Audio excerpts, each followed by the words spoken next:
ယနေ့ညတွင်တင်အားနူးညံ့သိမ်မွေ့သောအိပ်ဆက်ခြင်းခီးလေးကိုလမ်းညွှန်ပေးမည်ဖြစ်ပြီးတင်ရဲ့စိတ်ပူပန်မှုနဲ့စိတ်ငြိမ်ချမ်းမှုများမှကင်းဝေးစေကာစိတ်ကိုတည်ငြိမ်အေးချမ်းစေမှာပဲဖြစ်ပါတယ်ဘလို့တွေပဲဖြစ်ဖြစ်စိုးရင်ပူပန်မှုတွေကတင်ရဲ့ရင်ထဲမှာမကြာခဏဆိုသလိုလဲပန်နေလျက်ဤရာအားလုံးမှာလွတ်လပ်မှုကိုရှာဖွေရန်ညအိမ်ချိန်လေးကတင်ရဲ့အကောင်းဆုံးအချိန်ဖြစ်ပါတယ်တင်ရဲ့တိတ်ဆိတ်မှုကိုပြန်လည်ရှာဖွေရန်နဲ့တင်လိုအပ်သည့်အရာများကိုရယူရန်အတွက်ကျွန်တော်ကတော့အိတ်ဆက်ခြင်းလမ်းညွှန်သူဖြစ်ပြီးတင်အားဒီခီးကိုဥဆောင်ပြီးပို့ဆောင်ပေးပါမယ်ဒီညတင်ဒီမှာရှိနေတဲ့အတွက်ကျေးဇူးတင်ပါတယ်မစတင်မီမိသည့်နေရာတိုင်းမဆိုအနားယူရန်လုံခြုံပြီးတတောင့်တတာရှိသောနေရာတစ်ခုကိုရှာဖွေပါအိပ်ပျော်ဖို့ကြိုးဆိုပါရယ်တင်လိုအပ်ပါကတင်ရဲ့မနက်နှိုးဆက်ကိုတတ်မှတ်ပေးပြီးတင်ရဲ့အခန်းတကားများကိုပိတ်ထားမှုမှတည်ကြပါစေထို့နောက်တင်ရဲ့မျက်လုံးတွေကိုဖြင်းညင်းစွာမိတ်လိုက်ပြီးတင်ပဝင်းကြီးကကဘာကိုတွေးကြည့်လိုက်ပါတင်ရဲ့အတွက်ဆိုလိုရန်ကွန်ပျူတာနဲ့အတူပံ့ပိုးမှုအပြည့်အဝရှိကြောင်းတည်ထားပေးပါပထမဦးစွာတခဏဤထွက်သက်ဝင်သက်ကိုခွင့်ပြုပါတဘာဝကြကြနှဆိုင်အောင်လှုပ်ဆောင်ပါပြင်းရစွာအသက်ပြင်းပြင်းရှူသွင်းပြီးတက်ပြင်းတူတူဖြင့်ရှူထိုးလိုက်ပါနောက်တစ်ချိန်နေခွေးစွာအသက်ပြင်းပြင်းရှူသွင်းပြီးပြန်ရှူထုတ်လိုက်ပါတင်ရည်ပြားနှင့်တင်ရဲ့ခန္ဓာကိုယ်အောက်ရှိမျက်နှာပြင်၌ထောက်ပံ့ပေးနေသောအိယာကင်းလေးရဲ့ချီမင်းများရဲ့နှွေးထွေးမှုကိုခံစားရင်တဘာဝအတိုင်းအသက်ရှူပါဤနေရာဟာတင်ဟာအခြေအနေတစ်စုံတရာချုပ်ကင်ထားခြင်းမရှိပဲတင်ဖြစ်နေသည့်အတိုင်းပွေဖက်ထားပြီးတင်ကိုတင်အရှုံးပေးလိုက်ပါတင်ဖြစ်ရှင်းစရာတွေသို့မဟုတ်အောင်မြင်ရန်မြည်သည့်အရာများမလိုအပ်ပါဘူးယခုချိန်အနားယူပြီးပြန်လည်သက်မှတ်ရန်အချိန်ဖြစ်ပါတယ်တင်ကဒီမှာအနားယူချိန်လေးမှာတင်ရဲ့ဥကောင်းပေါ်သို့အာယုံဆိုင်လိုက်ပါခဏလေးတွင်မှာမင်းရဲ့ခန္ဓာကိုယ်တစ်ခုလုံးအတွက်ခရီးလေးတစ်ခုလမ်းညွှန်ပေးပါမယ်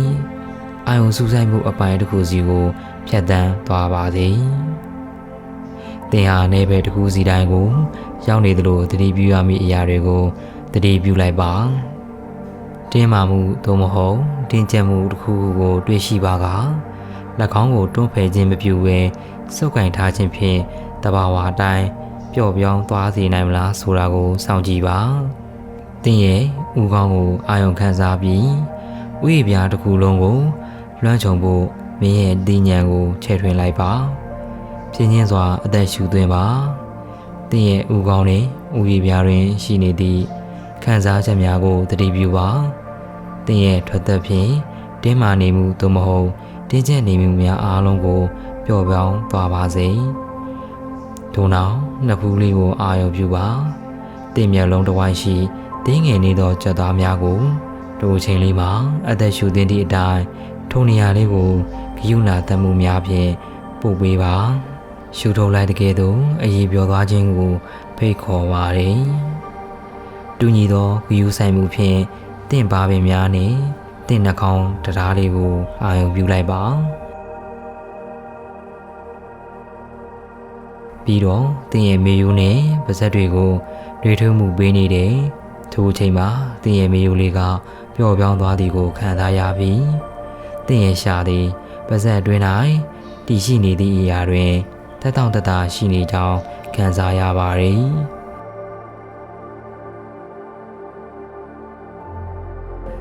အခုမင်းရဲ့အသေးစိတ်ထဲမှာအပြေးအဝတင်ထားလိုက်ပါအခုချိန်ခါကိုယူဆိုင်တဲ့အသက်ရှူသွင်းမှုဖြင့်ဖြည့်ဆွက်လိုက်ပါထွက်သက်ဝင်သက်နဲ့အတူလူညံ့သိမ်ဝေလာခြင်းဖြင့်အခုသင်ရဲ့လေပင်နဲ့ပခုံးတွေကိုလည်းအာယုံခံစားကြည့်ပါဖြစ်ပေါ်လာတဲ့အာယုံခံစားမှုတိုင်းကိုတတိရှိရှိနဲ့တည်မြဲလာပြီးတင်းမာမှုသို့မဟုတ်လေးလံမှုတစ်စုံတရာကိုရှိပါက၎င်းကိုကင်ဆောင်ထားသောအလေးချိန်သို့မဟုတ်မသက်မသာဖြစ်မှုတွေကိုတဘာဝအတိုင်းလွှတ်ချရန်တိုက်တွန်းလိုက်ပါနောက်တစ်ချိန်ရှူသွင်းခြင်းဖြင့်တင့်ရဲ့ပခုံးတွေကိုနှရွက်တွေစီသို့ ဆွဲတင်ပြီးအသက်ရှူထိုးလိုက်တဲ့အခါမှာလည်းပခုံးချက်သားလေးများကိုအနှဲငယ်ပျော်ပေါင်းသွားစေပါတယ်။တင်လေပင်နဲ့ပခုံးတွေကတက်တောင့်တတရှိရဲ့လား။ထို့နောက်မင်းရဲ့အာယုံကမင်းရဲ့လက်မောင်းတွေပေါ်စီသို့ဖြည်းဖြည်းချင်းစီဆင်းသွားပြီးလက်မောင်းပေါ်ပိုင်းတွင်ဘယ်ရာ၌ရှိနေကြီးကိုတတိပြုမိခြင်းဖြင့်ဒီတင်းမာမှုတွေကိုထိန်းချုပ်ထားတဲ့နေရာကိုပြေလျော့လာအောင်လုပ်ပါ။ထိုချိန်တစ်ဆက်တည်းမှာပဲတင်လက်ကောက်ဝတ်တွေရဲ့အစစ်တွေထဲသို့အာယုံခံစားပြီးတင်ရဲ့ချစ်ခင်ကျင်နာမှုနဲ့စိတ်အေးလက်အေးအာယုံဆိုင်မှုတွေအားသူတို့ကိုပေးလိုက်ပါ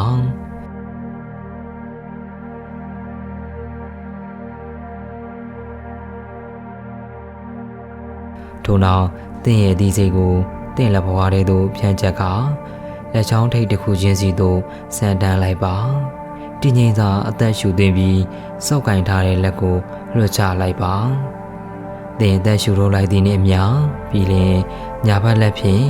တတလဲလဲလှုပ်ကြည့်ပါချစ်ချင်းမြတ်တာတွေကိုအပြေအဝရှူရှိုင်းလိုက်သလိုပါပဲအသက်ရှူထိုးလိုက်တဲ့အခါညာဘက်လက်ကိုပြေလျော့လိုက်ပါအခုတင်နှလုံးအစုံနဲ့ရှင်ဘက်တစ်ခုလုံးကိုတတိပြုလိုက်ပါအသက်ရှူစဝင်းတစ်ခုချင်းစီနဲ့တူညင်သာစွာမြင့်တက်ကျဆင်းပြီးရှူသွင်းလိုက်တဲ့အခါကျဲဝပြီးအလွာလိုက်တန်ရှင်းလက်ဆက်တဲ့လေးများကတင့်စုပ်ထဲမှာပြန့်နှံ့လာတာကိုတတိပြုလိုက်ပါတိတ်ဆိတ်ငြိမ်သက်မှုတဲ့သို့တင်နှလုံးသားအေးပျော်ဝင်သွားတဲ့အခါနူးညံ့သွားစေပါရင်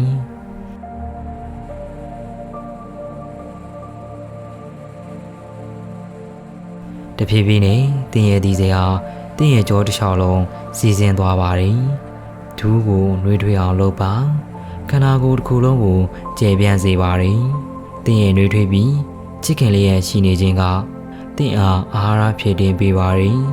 ။ပြီးတော့တင်ရဲ့ကြောပြင်ရှိတဲမာနေသောအဖူးထင်များအားပြေရောစာပြုလာပါတယ်။နောက်ဆုံးတွင်တင်ရဲ့အသက်ရှူသွင်းနေခြင်းကဝမ်ပိုက်သို့ရောက်ရှိပြီး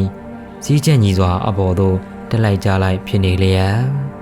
အသက်ရှူထိုးလိုက်တိုင်းတင်ဝမ်းပိုက်ကပျော်ပြောင်းလာပါတယ်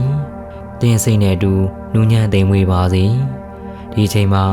ဘာမှတင်စိတ်ထဲမှာကင်ဆောင်ထားစရာစုပ်ကင်ထားစရာမလိုအပ်ပါဘူး